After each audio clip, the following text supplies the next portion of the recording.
Hello, guys. Hope everybody's doing all right. We are on to our third week of doing online learning. I know it's kind of dragging on a little bit, but don't worry, we're gonna make it through this, and it's gonna be all right. And know that I miss you guys, and that I hope everybody's staying safe and staying healthy and staying inside. We are certainly living in historic moments right now, and so this is kind of our generation's crisis that we have to solve together. So, with that though, to try and keep some normalcy, we keep school going, and with that, let you guys move on. So, great work to everybody who's been doing their job. I'm recording this fairly ahead in the future, or in the past, I guess.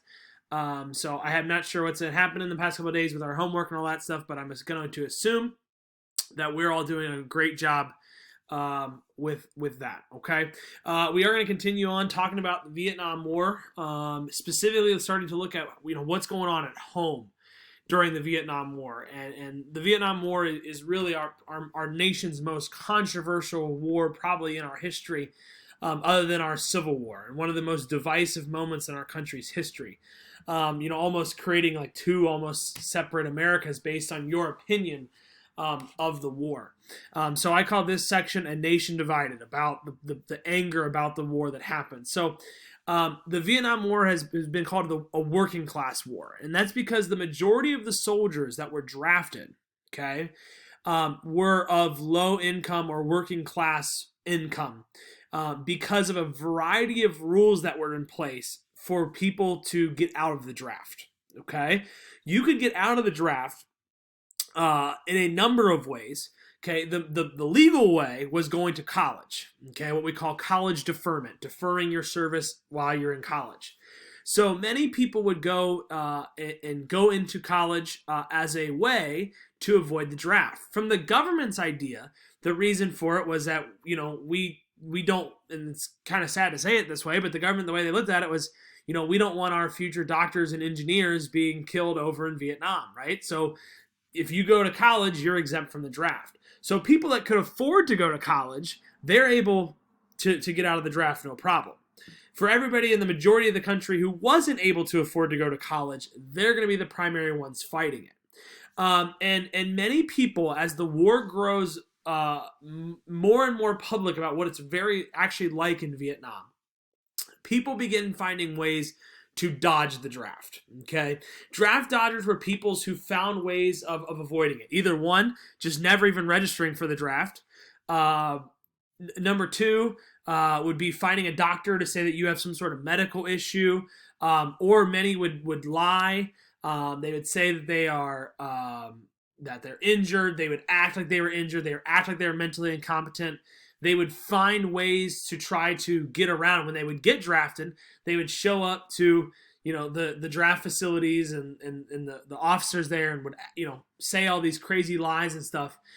Some would just run away to Canada. There's a variety of ways people avoided the draft, and it was illegal. If you were caught intentionally evading the draft, you would serve a prison sentence.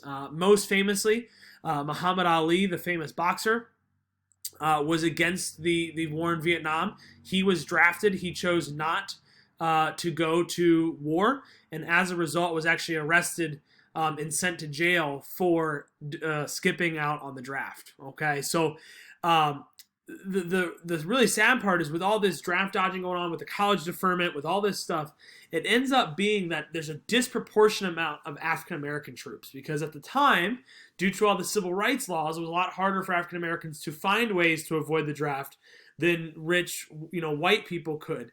So primarily this war is being fought by our lower classes, who are being forced to go to Vietnam.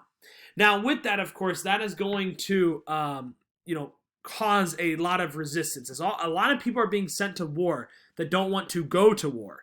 There starts a movement to resist against the draft, to not register, to burn your draft cards, and a variety of things like that. But for the vast majority of our soldiers serving there, they are going to serve as drafted soldiers. Here's an 18-year-old soldier that was drafted. This is one of the famous pictures from Vietnam, as he wrote "War is Hell" across his helmet. and you can see just how young he looks. Now, here's the crazy thing. At the time, the voting age in the country was 21.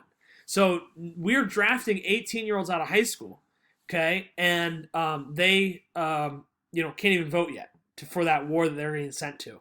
The really sad part, and I like when we're in class because, Columbian High School was around during Vietnam. And so there'd be people sitting in my very classroom who knew that when they graduated, their draft number had already been called, and their senior trip was to go to the draft office and be sent off to Vietnam, right? And so with that, it was definitely a young person's war that was being fought.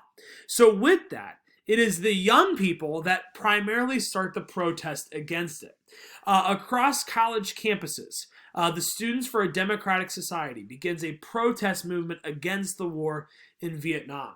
They start by doing teach-ins. Basically, same idea of a sit-in, the college lecture hall or college, a student union, and they all go and basically sit in there. And they sit in there all night and have discussions and lectures and stuff about what is actually going on in Vietnam. Eventually, though, the anti-war movement grows beyond just the students. Eventually, you start to see as the war drags on and on and on, as television makes it very apparent what's happening in Vietnam, you start to see thousands of people start to turn against the war, and we actually have an anti-war movement begin in the country. People start burning their draft cards. Thousands get arrested for skipping the draft. And we see the kind of Vietnam War protests. Here is an example of some of the students burning their draft cards. It's kind of hard to see in this picture, but that's the draft card. So it has your draft number on it. It says that you registered, so they're lighting it on fire. You can see some of the famous signs in the background about the movement. Okay. Now with this, I want to make it very clear that not everybody's against the war in Vietnam, okay? In fact, at the start of the war and the early part of the movement, most people would be what we call hawks, okay? The hawks were those who were supportive of the war in Vietnam, who thought it was the right thing, okay? And those who opposed the war kind of nicknamed themselves as doves, right? They were the people who wanted to withdraw. So the country is really split, okay? For as many protests are there against Vietnam, there's just as many protests in support of Vietnam, right? So I want to make that very clear that right now, the country is divided. It's split. It's pretty much between a younger anti-war movement and then kind of an older, more traditional, pro-war movement. Kind of same along the lines of a little bit more of the liberal conservative, a little bit, right? That younger, more liberal against the war, that more traditional conservative, older, usually more for the war. Show you some of the pictures here. So here would be some doves. Now these folks kind of look like some of the hippies. We'll talk about what the hippies are in the next video tomorrow. But you can see again the big movement being about peace, right, and trying to end this war in Vietnam. But with that though, okay, let's demand victory in Vietnam. You can see that there's not just it's not just the anti-war movement. And it's hard to tell from the picture, but if you look at the ages, generally speaking, the doves, the people against the war, are often the younger people. And you can see the people in support of the war tend to be some of the more older folks with that. Okay? These protests will eventually grow. The protests are not... I'm going to pause for now just to keep the video short. But the beginnings of the movement have started. And as the war drags on and on and on, through 1965, 66, 67, 68, you're going to start seeing the movement get larger and larger and larger. Okay? So we'll wait to cover that a little bit more later on. Hey, great job, guys. Make sure you get all your assignments done. I miss you all. See ya.